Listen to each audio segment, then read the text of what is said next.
দেশটা পুরো চোরে ভরে গেছে।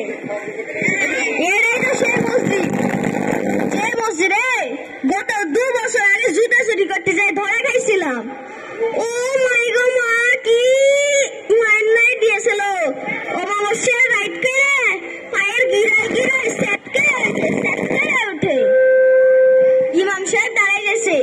আল্লাহু আকবার। কি সুন্দর সুন্দর জুতা, কি সুন্দর সুন্দর জুতা চলে গেছে। আল্লাহু আকবার। হ্যাঁ টল দেখি, শাড়ি দেখি। ও মাই গো মা, কি সুন্দর সুন্দর জুতা। সবই আল্লাহু হামিদা। আল্লাহু আকবার।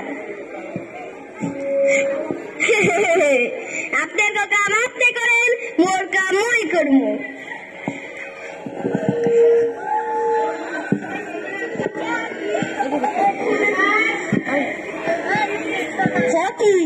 বেড়াকে বললে সারা কি করেনি, একটা জুতা ভিতরে রাখছে আর একটা জুতা বাহিরে রাখছে।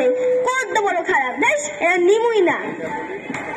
আস্তে চলে যায়, হুজুরা বাবা সালাম ফিরাই ফেলাই। এই মসজিদের দারোয়ান আছে, ঢোকার সময় দেখতে পেলাম না কেন? হকা বিসমিল্লাহ সালাম দিয়ে চলে যাই। আসসালামু আলাইকুম। এরপরে কি করবেন বাড়িতে? কি এই ব্যাগে কি শোনা, মোর মতো বাচ্চা বলে আগে বাজার থেকে জুতা কিনছি। কি আপনি হকরকে দেখছেন? সর্বনাশ সর্বনাশ। তাই বলছি কি হাফ হাফ আপেলের মধ্যে কামিনি 50-50।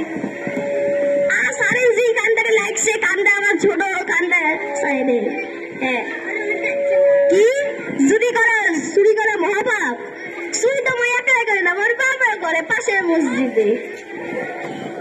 কি এই জুতা চুরি করলে মুসলমানরা মসজিদে দলের নামাজ পড়তে আসে না?